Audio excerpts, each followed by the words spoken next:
Your dad's gone, and this house is mine now since I'm his wife. My stepmom scolded me, sounding like I was a naughty kid. The funeral had just finished, leaving me feeling as heavy and gloomy as a stormy sky. Angry, I snapped back. This is my home from childhood. You should leave with all your affairs with younger guys, betraying Dad. You don't deserve to be called his wife. She just snorted and said, tough luck. I'm getting the house and $1,000,000 from the estate. I'll give you a measly $50. I couldn't help but laugh, which annoyed her. When I showed her a document, her face turned pale. Can you read this? I asked. She went white, stuttering, no, it can't be true, right? I'm Kelly, a 29-year-old homemaker who also works part-time. My dad was a lawyer, pretty well known in his field. He started his own firm and put in long hours with a few colleagues. My mom passed away when I was young, so I don't remember much about her. Dad was always busy with work, so I was mostly raised by my grandmother. But I never felt lacking because of it. Grandma was always kind, and I had plenty of other supportive relationships. I sailed through high school without much trouble. But when I started university, things changed. A new woman entered our family, disrupting the dynamic it had always been just Dad and me. This lady will be your mother from today. Try to get along, Dad suddenly announced. She was decked out in designer clothes from head to toe. Nice to meet you, Kelly. You can call me Mom, and we can go shopping together, she said brightly. She seemed like someone I could be friends with. But living with her as a mother was a different story. Our personalities clashed, and it was clear we weren't going to get along. I'm more of a homebody, enjoying my days off with a coffee and relaxation indoors. My stepmother, on the other hand, was always out and about, shopping or going to parties. We didn't exactly clash, but we tended to keep our distance from each other. The real trouble began after I graduated from university and got a job as an office worker. My workplace was a 20-minute train ride from home, so I decided to stick around at my parents' house for a while. My relationship with my stepmom stayed peaceful, so I saw no urgent reason to move out. About 6 months into my job, I found myself at a social gathering with my coworkers. I'm not big on drinking, but I couldn't skip out on this party since almost everyone from work was going. On the way home, walking through a busy street with a few colleagues heading the same way, I spotted someone familiar from behind. It was my stepmother. Wondering what she was doing there, I glanced next to her and saw a young man I didn't recognize walking beside her. If they were just walking together, I might have thought they were friends despite the age gap. I was taken aback when I saw my stepmother walking arm in arm with a young man. The intimate vibe between them made me catch my breath. A colleague noticed my reaction and asked what was wrong, but I just laughed it off, unable to confide in someone I barely knew about the possibility of my stepmother cheating. I quickly made an excuse to leave and followed them, easily blending into the busy downtown crowd. As they walked, my stepmother and the young man seemed comfortable with each other, chatting closely like a couple. After about 3 minutes, they glanced around cautiously before entering a building. It turned out to be a lodging facility, and the shock of the discovery made me feel sick. I left the area, feeling betrayed and angry. The next morning, when my stepmother returned home, slightly drunk from a night out, I confronted her. She sarcastically asked what was wrong, noting that I usually avoided her. I didn't hold back, telling her I saw her with the young man entering a hotel. Caught off guard, she tried to dismiss it, suggesting it might have been someone who looked like her. She challenged me to provide proof, putting me in a difficult spot because I had none. Despite knowing what I saw, I couldn't confront her without evidence. Even though I saw the truth with my own eyes, she easily brushed it off. You're too naive, Kelly. Maybe it's because you come from a good family, she taunted. She accused me of wanting to kick her out of the house, but defiantly claimed she wouldn't leave until I could prove it. Frustrated by her dismissive attitude, I was determined to expose her infidelity. I scraped together all the money I could and hired a private investigator. After a week of investigation, the shocking truth came out. She was cheating with 3 different young men simultaneously. Armed with this evidence, I went to my father, who had always been distant due to his busy schedule. But he brushed me off, barely acknowledging my presence as he buried himself in his work. He even interrupted me when his phone rang, showing little concern for my troubles. It was a painful reminder of his neglect throughout my life. Feeling disillusioned and unsupported, I decided to leave, distancing myself from my father and stepmother. Living on my own for the first time was tough, but it was a relief to escape the indifference of my father and the recklessness of my stepmother. It was a chaotic transition, but ultimately, life felt more comfortable without them. Years later, I found love with a senior colleague at work, and we eventually got married. We decided against a wedding ceremony to avoid facing my father and stepmother, whose presence I couldn't bear. Instead, I sent my father a photo of me in my wedding dress. Our life together began, and we were happiest planning our future, like building a house or starting a family.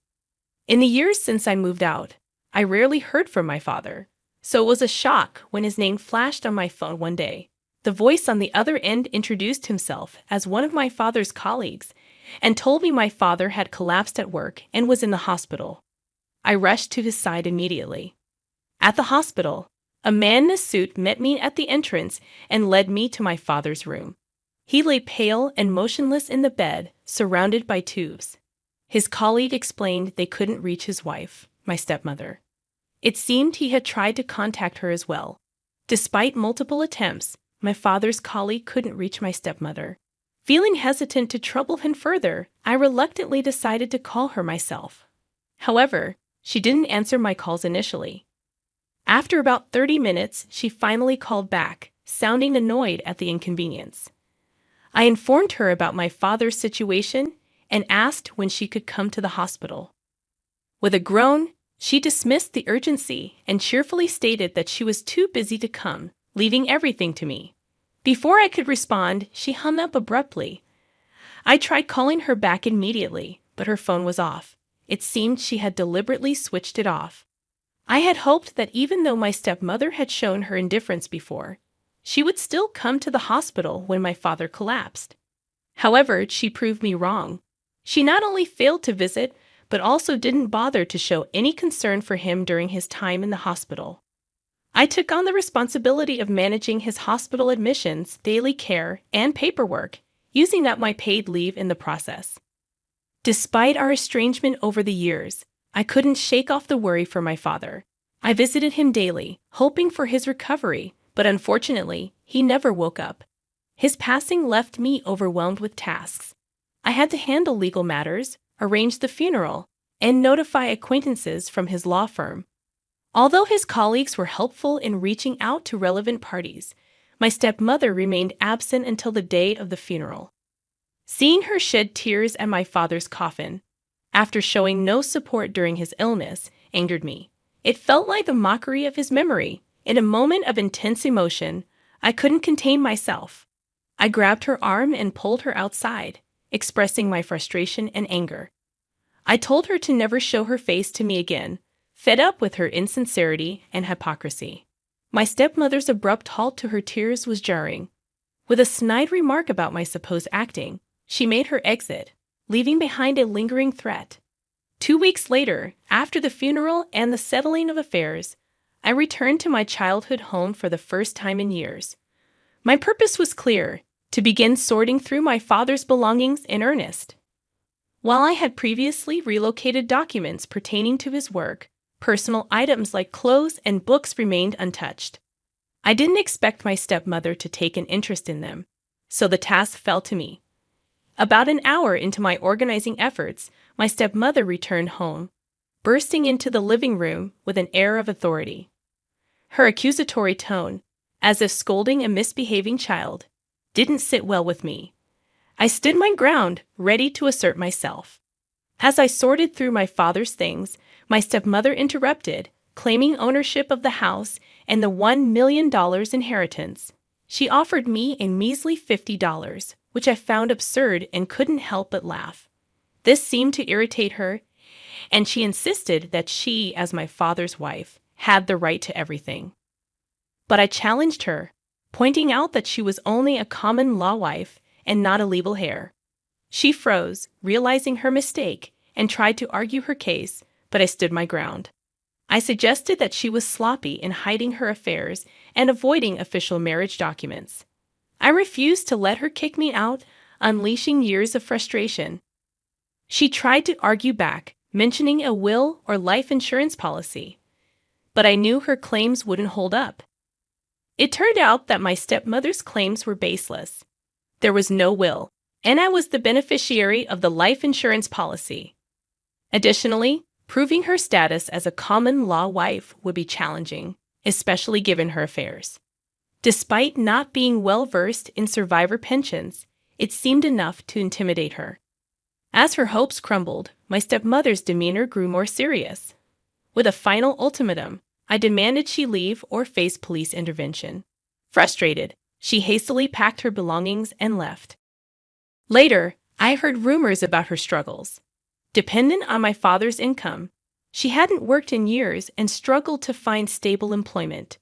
Reduced to odd jobs, she now lived day to day. Despite her struggles, my stepmother's selfish nature persisted. She attempted to seek support from old acquaintances, but none were willing to accommodate her. Desperate and lacking funds, she resorted to a shocking move, approaching my husband, claiming her superiority in looks and appeal over me. It was a transparent attempt to stir up trouble, but my husband firmly rejected her advances. Frustrated by her failed attempts to disrupt my family, my stepmother's actions only evoked pity. I swiftly involved the authorities, and she received a stern warning. Hopefully, she learned from this experience. While sorting through my father's belongings, I stumbled upon his diary. Though hesitant to invade his privacy, I couldn't resist the urge to peek. The entries revealed his deep concern for my well-being and future. It became clear that his hard work was driven by a desire to ensure my financial security and happiness. Tucked within the pages was a cherished photo, my young father, my biological mother, and me, all beaming with joy. It was a poignant reminder that I was truly loved by my parents. As I flipped through the diary, another photo caught my eye, a recent one of my father and my stepmother. Despite my confusion about why my father stayed in a common-law relationship with my stepmother, it was evident that he cared for her in his own way. Sadly, her feelings didn't seem to match his. Determined to understand and reciprocate love, I was overjoyed to discover that I was pregnant. Recent visits to the hospital confirmed that our baby is developing well. Looking ahead to our child's future, my husband and I made the decision to move into the house my father left us. Our current apartment doesn't have enough space for a nursery, so we're willing to invest in a suitable home for our growing family. Every decision we make is with our child's best interests at heart. Just as my parents loved me, I am committed to showering this child with love and care. It's a promise I've made to myself.